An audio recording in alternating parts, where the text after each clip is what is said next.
నమస్కారం city news కి స్వాగతం. అయోధ్యలో బాలరాముడి విగ్రహ ప్రాణ ప్రతిష్టను పురస్కరించుకుని గుంటూరులో రామభక్తులు ప్రత్యేక పూజలు నిర్వహించారు. బృందావన గార్డెన్స్ వెంకటేశ్వర స్వామి దేవాలయం నుండి శ్రీరాముడి శోభయాత్రను చేపట్టారు. రామనామస్మరణతో శోభయాత్ర మారుమోగింది. బీజేపీ నేత జయప్రకాష్ నారాయణతో పాటు ఆలయ కమిటీ ప్రతినిధులు ఈ యాత్రలో పాల్గొన్నారు.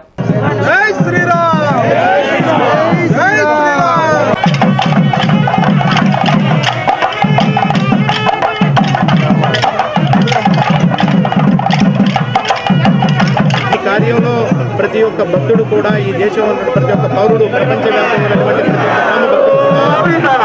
కావాలని కోరుకుంటూ ఈరోజు బృందావన గార్డెన్స్ అద్భుతమైనటువంటి కార్యక్రమాన్ని అందరినీ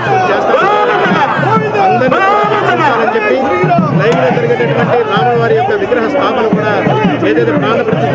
బ్రాడీపేట మెయిన్ రోడ్లోని కోదండ రామాలయంలో బీజేపీ ఆధ్వర్యంలో ప్రత్యేక పూజలు జరిగాయి. అయోధ్యలో బాలరాముడి ప్రాణప్రతిష్టను పురస్కరించుకొని విశేష అభిషేకాలు నిర్వహించారు. రామ మందిర నిర్మాణంతో దేశ ప్రజల సంకల్పాన్ని ప్రధాని మోడీ నెరవేర్చినందుకు దర్శనపు శ్రీనివాస్ కృతజ్ఞతలు తెలిపారు. ప్రణామములు తెలియజేసుకుంటూ ఈరోజు అయోధ్యలో జరుగుతున్న ఒక మహత్తరమైన కార్యక్రమానికి శ్రీకారం చుడుతున్నారు. దానికి అనుగుణంగా ఈరోజు మేము గుంటూరులో శ్రీ కోదండరామాలయంలో అభిషేకం నిర్వహించి రాముల వారికి జరుగుతున్న పట్టాభిషేకానికి ఇక్కడ ప్రజలందరూ కూడా సంతోషంగా దీపోత్సవాలు అభిషేకాలు నిర్వహించి ప్రజలందరూ కూడా సంతోషాన్ని వ్యక్తపరుస్తున్నారు. ఈరోజు భారతీయ జనతా పార్టీ తరఫున మేము గుంటూరులో అనేకమైన దేవాలయాల్లో సేవా కార్యక్రమాలు నిర్వహిస్తున్నాం.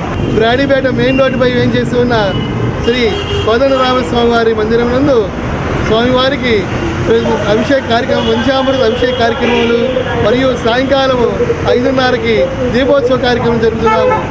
ఈ కార్యక్రమాల్లో భక్తులందరూ ఇచ్చేసి స్వామివారి కృపకు పాత్రలు కావాల్సిందిగా కోరుతున్నాం. అయోధ్య నగరంలో శ్రీరామచంద్రుని విగ్రహ ప్రతిష్ట మహోత్సవం పురస్కరించుకుని the Nehru Nagar Walkers Welfare Association Guntur వారి ఆధ్వర్యంలో గొప్ప ర్యాలీ కార్యక్రమం నిర్వహించారు. కార్యక్రమంలో Vemana Durgarao, Erragopu Nageswararao, Tirumala city Sambasivarao, Katari Mallikarjunarao, walkers association సభ్యులు తదితరులు పాల్గొన్నారు. అనంతరం శ్రీ ప్రసన్నాంజనేయ స్వామి వారి దేవస్థానంలో వడపప్పు, పానకం ప్రసాద వితరణ గావించారు. రాముల వారి ఆయురారోగ్యంతో ఆయన కాల్చీలతో అందరూ ఆయురారోగ్యం ఉండాలని, అది ఒక రానున్న రోజుల్లో ఈ యొక్క రామాలయము రానున్న రోజుల్లో ప్రపంచంలోనే గొప్ప దేవాలయముగా పరిగణించబోతుంది. కాబట్టి అందరం కూడా దేవుడు మనకు ఆయుర్వేదం కలిగితే అయోధ్య పోయి రాముల వారిని దర్శనం చేసుకున్నామని ఈ రోజు అందరూ సంకల్పం చేసుకుంటూ మరొకసారి అందరికి ధన్యవాదాలు తెలియజేస్తున్నాం. జిల్లా కలెక్టర్ కార్యాలయంలో ప్రతి సోమవారం జరిగే స్పందన కార్యక్రమంలో బాధితులు పాల్గొని తమ సమస్యలను పరిష్కరించాలని వినతి పత్రాలను అందజేశారు. స్పందన కార్యక్రమంలో బాధితుల నుండి వినతి పత్రాలను స్వీకరించిన జిల్లా కలెక్టర్ సమస్యలు పరిష్కరించాలని సంబంధిత అధికారులను ఆదేశించారు. హనుమాన్ నగర్ కు చెందిన ఉషాకు 2 సంవత్సరాల క్రితం ప్రభుత్వం సెంటు స్థలం కేటాయిస్తూ పట్టా ఇచ్చి ఇప్పటివరకు స్థలం చూపించలేదన్నారు. దీనిపై అధికారులు స్పందించి సమస్య పరిష్కరించాలని కోరారు. సంగడగంటకు చెందిన వీరారెడ్డి తన ఇంటి సమీపంలో స్పైస్ ఫాస్ట్ ఫుడ్ సెంటర్ నుండి వెలువడే ఘాటైన వాసన, పొగలతో తీవ్ర ఇబ్బందులు పడుతున్నట్లు చెప్పారు. దీనిపై ఫిర్యాదు చేస్తే స్థానిక శానిటరీ అధికారి తన సంతకాన్ని ఫోర్జరీ చేసి సమస్య పరిష్కారమైందని నమోదు చేశారని ఫిర్యాదులో పేర్కొన్నారు. ఫాస్ట్ ఫుడ్ సెంటర్ను తొలగించడంతో పాటు ఫోర్జరీ చేసిన వ్యక్తిపై చర్యలు తీసుకోవాలని కోరారు. అవును సార్, మాకు ఇంతవరకు స్థలం అయితే చూపించలేదు సార్. అది ప్రాబ్లం. ఇక్కడికి వచ్చి సార్కి ఏమన్నా తెలియదేసుకుంటే పనులు అవుతాయని వచ్చాను. 2 సంవత్సరాలు అవుతుంది సార్. ఏం చెప్పలేదు, మాకు పరిష్కారమే కావట్లేదు. సచివాలయంకి తిరుగుతూనే ఉన్నాం, ఆయన వచ్చిద్దని అంటున్నారు కానీ మాకైతే ఏమైనా చెప్పట్లేదు సార్. అక్కడ నూడిల్స్, రొట్టెలు అవన్నీ వేస్తూ ఉంటారు. దాంట్లో నుంచి వచ్చేటువంటి ఘాటైన వాసనలకి మా ఇంట్లో అసలు ఉండలేకపోతున్నామండి. దీని మీద ఏంటంటే నగరపాలక సంస్థ కమిషనర్ గారికి ఈ నెల జనవరి 8వ తారీఖున ఒక అర్జీ వేయటం జరిగిందండి. దాన్ని పరిష్కరించడం కోసం 47వ సచివాలయానికి చెందినటువంటి శానిటరీ సెక్రటరీ త్యాగరాజు గారు వచ్చి విచారణ చేశారండి. 7 రోజుల్లో సమస్యను పరిష్కరిస్తానని చెప్పి సొంతకం పెట్టమన్నారండి. నేను పెట్టనని చెప్పాను. కానీ 10వ తారీఖున నాకు సమస్య పరిష్కారం అయిందని చెప్పి మెసేజ్ వచ్చిందండి. ఆన్లైన్లోకి వెళ్ళి చెక్ చేస్తే నా సొంతకాన్ని ఫోర్జరీ చేసి అప్లికేషన్ క్లోజ్ చేశారండి. దానివల్ల నాకు ఆరోగ్య సమస్యలు విపరీతంగా వస్తున్నాయండి. డాక్టర్ దగ్గర ట్రీట్మెంట్ కూడా తీసుకుంటున్నాం. విజయవాడలో బీఆర్ అంబేద్కర్ విగ్రహ ఆవిష్కరణపై తన పేరుతో తప్పుడు ప్రచారం చేస్తున్న వైసీపీ నాయకులపై చర్యలు తీసుకోవాలని మాజీ ఎమ్మెల్యే దుళ్లిపళ్ల నరేంద్ర కుమార్ జిల్లా ఎస్పీకి ఫిర్యాదు చేశారు. జిల్లా ఎస్పీ కార్యాలయంలో జరిగిన స్పందన కార్యక్రమంలో ఆయన ఫిర్యాదు చేశారు.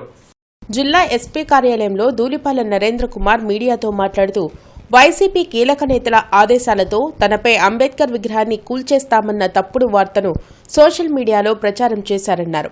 నస్రాపేట గోపిరెడ్డి టీం, పొన్నూరు అంబేద్కర్ గ్రూప్లో మంత్రి Appalaraju PA, YCP social media ప్రతినిధి ప్రభాస్ సోషల్ మీడియా గ్రూపుల్లో ఇష్టం వచ్చినట్లు పోస్టులు పెట్టారన్నారు.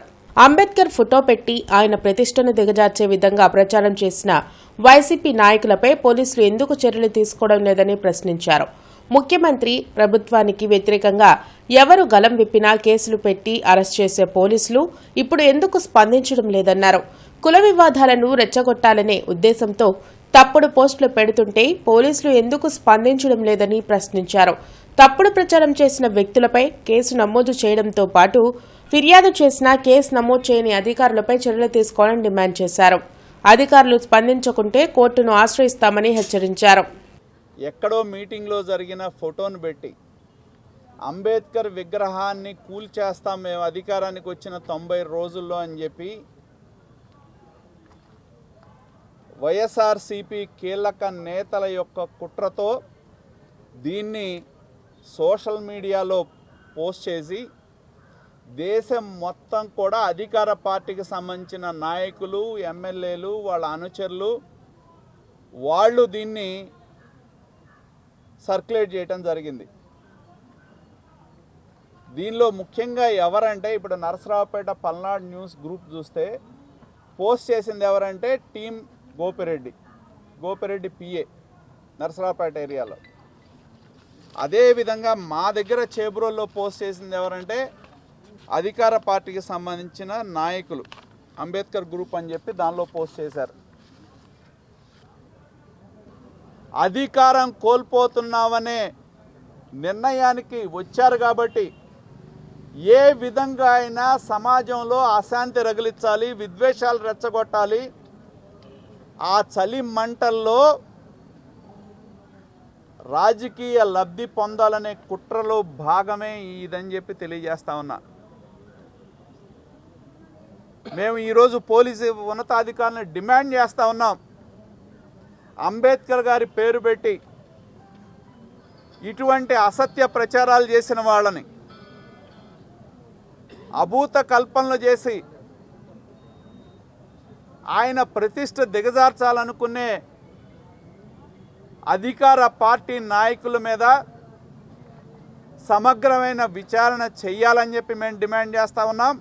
జిల్లా ఎస్పీ కార్యాలయంలో ప్రతి సోమవారం జరిగే స్పందన కార్యక్రమంలో బాధితులు పెద్ద సంఖ్యలో పాల్గొని తమ సమస్యలపై వినతులను అందజేశారు. బాధితుల సమస్యలపై వినతి పత్రాలను స్వీకరించిన జిల్లా ఎస్పీ సమస్యలను పరిష్కరించాలని సంబంధిత అధికారులను ఆదేశించారు. స్పందన కార్యక్రమంలో మంగళగిరికి చెందిన నూర్జహాన్ సుబ్రహ్మణ్యం అనే వ్యక్తి వద్ద తన ఇంటి పత్రాలను తనఖా పెట్టి 25 లక్షల రూపాయలు తీసుకున్నారు. తీసుకున్న నగదు వడ్డీతో సహా చెల్లించినా తమ ఇంటి పత్రాలు ఇవ్వకుండా బెదిరిస్తున్నారని ఫిర్యాదులో పేర్కొన్నారు. జిల్లా ఎస్పీ స్పందించి చర్యలు తీసుకోవాలని కోరారు. సంగడగుంటకు చెందిన సలీమా ఇంటి స్థలాన్ని తన భర్త వద్ద బ్రోకర్లు బలవంతంగా రాయించుకున్నారన్నారు. మాదని మా ఇల్లు కూడా ఇచ్చేయమంటున్నాడు. 42 లక్షలు కట్టేశాను నేను. సంవత్సరం అయింది కట్టేసి. అప్పటి నుంచి మేము 25 లక్షలు తీసుకున్నామండి. మొత్తం ఇంటి కాగితాలు కూడా అమ్మేసి, స్థలం అమ్మేసి కూడా కట్టేసాము, వడ్డీలు కట్టాము. ఇప్పుడు లెక్కలు చూస్తే ఎంతమందిని తీసుకెళ్ళినా కానీ వాళ్ళకి కూడా లొంగ తీసుకుంటున్నాడు. మా ఆయనకే బాగుండదు. సుబ్రహ్మణ్యం, బొల్లగడ్డ సుబ్రహ్మణ్యం అని పొన్నూరులో ఫోన్ వ్యాపారం చేస్తారు ఆయన. మేము సార్ గారిని మాట్లాడదామని వచ్చాం. మా ఆయన పేరు మీదే ఉంది. నేను అడిగేది ఏంటంటే మా ఆయన పేరు మీద ఉంది అంటే బోగర్ చెప్తున్నాడు. ఏమని మీ ఆయన పేరు ఉందమ్మా చెప్పాడు. అమ్మ ఆయన చెప్పాడయా, మతిసి బాగుండదు, హెల్త్ బాగుండదు ఆయనకి, అన్ని ప్రూఫ్స్ నాకు ఉన్నాయి. పెళ్ళ ఉందని నీకు తెలుసుగా, నాకెందుకు అడగల, నీకేం హక్కు ఉందని. కట్టుకున్న పెళ్ళ హక్కు లేదని మధ్యవర్తులు ఎవరండి చెప్పేది? ఈ బోకర్లు ఏ రూల్స్ చెప్తారు? ఈ ఆడపిల్లలు 2 పాలు చేసి చెప్తారు. ఇల్లు స్థలం 2 పెట్టారంట అమ్మకానికి. చివరి సంగరేత్రికి వచ్చేసి నీళ్ళు అమ్మేశారమ్మా వెళ్ళిపోమంటే నేను ఎక్కడ ఉండాలి? కొత్తపేటలోని రామాలయంలో టీడీపీ జనసేన ఆధ్వర్యంలో ప్రత్యేక పూజలు జరిగాయి. అయోధ్యలోని బాలరాముడి ప్రాణప్రతిష్ఠను పురస్కరించుకొని శ్రీరాముడికి పట్టు వస్త్రాలను సమర్పించారు. డేగల ప్రభాకర్, నేరెళ్ల సురేష్తో పాటు ఇతర నాయకులు ఈ కార్యక్రమంలో పాల్గొన్నారు. హిందువుల ఆరాధ్య దైవమైన శ్రీరాముడి ఆలయంను ప్రతిష్టాత్మకంగా అయోధ్యలో నిర్మించడం పట్ల నేతలు హర్షం వ్యక్తం చేశారు. ప్రతి ఒక్కరు కూడా ఇవాళ పిలుపు మేరకు అయోధ్యలో రామ మందిరం, రాముని యొక్క విగ్రహ ప్రతిష్టకి ప్రతి ఒక్కరు కూడా వెళ్ళి ఆయన ఆశీస్సులు కోరుకుంటూ ప్రతి పౌరుడు కూడా ఆనందంతో ఉండాలని చెప్పేసి, క్షేమంగా ఉండాలని చెప్పేసి, ఆయురారోగ్యాలతో ఉండాలని చెప్పేసి, ఎక్కడైనా కానీ భారతదేశంలో సుఖ సంపదలు ఎక్కడన్నా కానీ రామరాజ్యం అంటారు. రామరాజ్యం అంటే రాముడు అంత ఆనందదాయకంగా పరిపాలించాడు. అప్పటి నుంచి ఇప్పుడు దాకా రామరాజ్యం ఎవరైనా మంచి పరిపాలన అందిస్తారంటే రామరాజ్యం అందించారా అంటారు. అటువంటి పరిపాలన మాకు అందించాలని చెప్పేసి ఆ రాముని విగ్రహ ప్రతిష్టకి హిందువులందరం కూడా ఆనందదాయకంగా 1528 సంవత్సరంలో ముష్కర్ల దాడిలో దెబ్బతిన్న అయోధ్య రామ మందిరం ఈరోజు మోడీ గారి ఆధ్వర్యంలో జరుగుతుంది. ఈరోజు అందరూ రామనామ జపంతో పులకితులు కావాలని కోరుకుంటున్నాం. అట్లానే రేపు వచ్చే రామరాజ్యం కూడా పవన్ కళ్యాణ్ గారు, టీడీపీ అధినేత వాళ్ళిద్దరి సంకీర్ణ ప్రభుత్వంలో రామరాజ్యం కూడా రావాలని చెప్పి కోరుకుంటున్నాం. ప్రతి ఒక్కళ్ళు ఈరోజు సాయంత్రం 5 దీపాలు వెలిగించి రాముల వారికి గుర్తుగా ప్రతి ఇంటి ముందు పెట్టాలని చెప్పి కోరుకుంటున్నాం. జై శ్రీరామ్. వైసీపీ ప్రభుత్వంలో సంక్షేమ కార్యక్రమాలను సంక్షోభ కార్యక్రమాలుగా మార్చారని తెలుగుదేశం పార్టీ తూర్పు నియోజకవర్గ ఇన్ఛార్జ్ నజీర్ అహ్మద్ అన్నారు. జిల్లా కలెక్టర్ కార్యాలయం వద్ద తెలుగుదేశం పార్టీ విభిన్న ప్రతిభావంతుల విభాగం ఆధ్వర్యంలో జరిగిన ధర్నా కార్యక్రమంలో నసీర్ అహ్మద్ పాల్గొని మద్దతు తెలిపారు. తెలుగుదేశం ప్రభుత్వం హయాంలో వికలాంగుల కోసం అనేక సంక్షేమ కార్యక్రమాలను చంద్రబాబు అమలు చేశారన్నారు. వైసీపీ ప్రభుత్వం అధికారంలోకి వచ్చిన తర్వాత ముఖ్యమంత్రి వికలాంగుల సంక్షేమాన్ని గాలికి వదిలేశారన్నారు. మళ్లీ టీడీపీ అధికారంలోకి వచ్చేలా అందరూ కలిసి పనిచేస్తామన్నారు. కార్యక్రమంలో దివ్యాంగుల సంక్షేమ కార్పొరేషన్ మాజీ చైర్మన్ గూనగుంట్ల కోటేశ్వరరావు తదితరులు పాల్గొన్నారు. జగన్మోహన్ రెడ్డిని ఏమయ్యా నువ్వు చేసిన అవినీతిలో మేము వాటా అడగట్లేదు, మాకు ప్రజాస్వామ్యబద్ధంగా మాకు ఏదైతే నువ్వు మ్యారేజ్ ఇన్సెంటివ్ 1,50,000 ఇస్తానన్నావు, కానీ జీవో ఇచ్చావు, పక్కన పడేసావు. ఎవరికైనా ఇచ్చాడా? ఇవ్వలేదు. మా విభిన్న ప్రతిభావంతుల్నే ఈ విధంగా మోసం చేశాడు. కాబట్టి రాష్ట్రంలోని 11.5 లక్షల మంది దివ్యాంగులు ఉన్నారు. వారికి చంద్రబాబు నాయుడు గారు చేసినటువంటి పెన్షన్ 3,000 రూపాయలు, వారు ఇచ్చినటువంటి 1,00,000 రూపాయలు, అదేవిధంగా వాహనాలు ఇవ్వడం జరిగింది. ఇతను వచ్చిన తర్వాత వాహనాలు కాదు కదా, ఈ రోజున కనీసం ట్రైసైకిల్ కూడా ఇవ్వలేని పరిస్థితి. ఇంట్లో విద్యుత్ బిల్లు ఒక 100 యూనిట్ 100 రూపాయలు ఎక్కువ బిల్లు వస్తే, ఒక యూనిట్ ఎక్కువ కాలుస్తే విభిన్న ప్రతిభావంతులకు సంబంధించినటువంటి సంక్షేమ కార్యక్రమాలు, ముఖ్యంగా వాళ్ళ ఆధారపడేటువంటి పెన్షన్ను కూడా ఎత్తివేసేటువంటి దౌర్భాగ్యపు ముఖ్యమంత్రి ఈ జగన్మోహన్ రెడ్డి గారు. అంతేకాకుండా వారి పిల్లలు చదువుకుంటా ఉంటే వారికి ఇచ్చేటువంటి అమ్మఒడి కార్యక్రమాన్ని కూడా తీసివేసేటువంటి పరిస్థితుల్లో ఈరోజు చూస్తూ ఉన్నాం. గత ప్రభుత్వంలో చంద్రబాబు నాయుడు గారు విభిన్న ప్రతిభావంతులు ఆదుకోవాలన్న ఆలోచనతో ఎక్కడ ఏ ప్రభుత్వం చేయనటువంటి విధంగా రాష్ట్రంలో ఉన్నటువంటి విభిన్న ప్రతిభావంతులకు వారి కాళ్ల మీద వాళ్ళు నిలబడేటటువంటి విధంగా అనేక కార్యక్రమాలు తీసుకొని, ముఖ్యంగా రుణాలు ఇచ్చేటువంటి కార్యక్రమంతో పాటు వారికి ఏదైతే హోండా బండ్లు ఇచ్చి వారు వాళ్ళ పనులకు వెళ్ళేటువంటి కార్యక్రమాన్ని శ్రీకారం చుట్టారు. ఎవరికైతే అర్హత ఉండి సదరన్ సర్టిఫికేట్ కోసం అనేక రకాలుగా ఇబ్బందులు పడతా ఉన్నారో అటువంటి వారికి ఇంటి వద్దకే వచ్చి సదరన్ సర్టిఫికేట్ అందించేటువంటి కార్యక్రమం తీసుకోవాలని చెప్పి డిమాండ్ చేస్తామని చెప్పి కూడా ఈ సందర్భంగా తెలియజేస్తా ఉన్నాం. సమ్మె చేస్తున్న అంగన్వాడీలను అక్రమంగా అరెస్ట్ చేయడాన్ని వ్యతిరేకిస్తూ సిపిఎం ఆందోళన చేపట్టింది. శంకరవిలా సెంటర్ వద్ద సిపిఎం ప్రజా సంఘాల నాయకులు ధర్నా చేసి నిరసన తెలిపారు. అంగన్వాడీల సమస్యలను పరిష్కరించాలని గత 40 రోజులుగా సమ్మె చేస్తున్నారన్నారు. సమస్యలపై ప్రభుత్వం స్పందించకపోగా బెదిరింపులకు పాల్పడడం దారుణమన్నారు. తమ సమస్యల పరిష్కారం కోసం న్యాయపరంగా సమ్మె చేస్తున్న అంగన్వాడీలను అక్రమంగా అరెస్ట్ చేయడం సరికాదన్నారు. ప్రభుత్వం అంగన్వాడీల సమస్యలను పరిష్కరించేంత వరకు ఆందోళన కొనసాగిస్తామని హెచ్చరించారు. కార్యక్రమంలో సిపిఎం జిల్లా కార్యదర్శి పాసం రామారావు, నికల్సన్, శ్రీనివాసరావు, అజయ్, నళినీకాంత్ తదితరులు పాల్గొన్నారు. ఈరోజు శాంతియుతంగా విజయవాడలో ధర్నాకు పిలిపించినటువంటి నాయకత్వాన్ని, కార్యకర్తల్ని ఎక్కడికక్కడ వేలాది మందిని పెద్ద ఎత్తున అరెస్ట్ చేసినటువంటి పరిస్థితులు ఉన్నాయి. నిరవధిక నిరాహార దీక్ష చేస్తున్నటువంటి మహిళల్ని అర్ధరాత్రి 3 గంటలకు మొత్తాన్ని లాగేసి పోలీస్ స్టేషన్లో పెట్టినటువంటి పరిస్థితులు ఉన్నాయి. ఇప్పుడు రాష్ట్రంలో అనేక ప్రాంతాల నుంచి వేల మంది తరలి వస్తున్నారు. ఎక్కడికక్కడ టోల్ గేట్ల దగ్గర బారికేడ్స్ పెట్టి ఆపి వాళ్ళందరినీ అరెస్ట్ చేయడం అనేటువంటి దుర్మార్గమైనటువంటి చర్య. భారత రాజ్యాంగం ప్రకారం సమస్యల పరిష్కారం కోసం సమ్మె చేసుకునేటువంటి హక్కు ఉంది, నిరసన తెలియజేసే హక్కు ఉంది, అదేవిధంగా పెద్ద ఎత్తున ఆందోళన చేసే హక్కు ఉంది. ఆ హక్కుల్ని కాలరాస్తున్నటువంటి పరిస్థితులు మనకు కనిపిస్తున్నాయి. గొంతెమ్మ కోరికలు కాదు, ముఖ్యమంత్రిగా జగన్మోహన్ రెడ్డి గారు అధికారం రాబోయే ముందు తెలంగాణ కంటే 1000 రూపాయలు అదనంగా జీతాలు ఇస్తామని చెప్పిన దాన్ని మనం అమలు చేయమని చెప్పి అడిగారు. అయినా ఈ ప్రభుత్వం అమలు చేయకపోగా అరెస్టులకు పురుగొట్టా ఉంది. సుప్రీంకోర్టు అంగన్వాడీలకి గ్రాట్యుటీ ఇవ్వమని చెప్పి కోరింది, అది అమలు చేయమని చెప్పి అంగన్వాడీలు కోరుతూ ఉన్నారు. దాన్ని కూడా ప్రభుత్వం నిర్లక్ష్యంగా వ్యవహరిస్తూ ఉంది. ఈ విధంగా ఉద్యమాలని అక్రమంగా అరెస్టుల ద్వారా నిర్బంధాల ద్వారా అణచివేయాలని చూస్తే రాబోయే ఎన్నికల్లో వైసీపీ ప్రభుత్వానికి మొత్తం పేద ప్రజానీకం, కార్మిక వర్గం తగిన సమాధానం చెప్తారని చెప్పి రాబోయే ఎన్నికల్లో వైసీపీ ప్రభుత్వాన్ని ఓడిస్తారని చెప్పి ప్రభుత్వాన్ని హెచ్చరిస్తూ ఉన్నాం. సిపిఐ రాష్ట్ర కార్యదర్శి రామకృష్ణ అర్ధరాత్రి అంగన్వాడీ వర్కర్లపై పోలీసుల దాడి, అక్రమ అరెస్టులను ఖండించారు. శాంతియుతంగా జరుగుతున్న అంగన్వాడీ సమ్మెపై మొన్న ఎస్మా ప్రయోగం, నేడు విజయవాడలో శిబిరంపై పోలీసుల దాడి వైసీపీ ప్రభుత్వ దుశ్చర్యలకు పరాకాష్ట అని రామకృష్ణ అన్నారు. మహిళలపై మగ పోలీసులు దాష్టికం దుర్మార్గమన్నారు. గత 42 రోజులుగా 106,000 మంది అంగన్వాడీ వర్కర్లు సమ్మె చేస్తున్నా జగన్ సర్కార్కు పట్టలేదన్నారు. అంగన్వాడీలకిచ్చిన హామీలను జగన్మోహన్ రెడ్డి తుంగలు తొక్కారన్నారు. మాట తప్పి మడిమి తిప్పడమే జగన్ నైజమని తెలిపారు. తక్షణమే అరెస్ట్ చేసిన అంగన్వాడీలను విడుదల చేయాలని డిమాండ్ చేశారు. అంగన్వాడీల న్యాయమైన కోరికలను పరిష్కరించాలన్నారు. ప్రజాతంత్రవాదులంతా ఈ అక్రమ అరెస్టులను ఖండించాలని రామకృష్ణ కోరారు. ఐశ్వర్య బ్రాండ్ రైస్ రిటైల్ షాప్ను ప్రొపరైటర్ కోటేశ్వరరావు ప్రారంభించారు. శ్రీనగర్ మెయిన్ రోడ్లో నూతనంగా ఏర్పాటు చేసిన షాప్ను కోటేశ్వరరావు ప్రారంభించారు. నాణ్యమైన బియ్యంతో పాటు దంపుడు క్వాలిటీ బియ్యం అందుబాటులో ఉంచినట్లు చెప్పారు. డయాబెటీస్, కొలెస్ట్రాల్ అదుపు చేసేందుకు ఉపయోగపడే దంపుడు బియ్యం అందుబాటు ధరల్లో అందిస్తున్నట్లు చెప్పారు.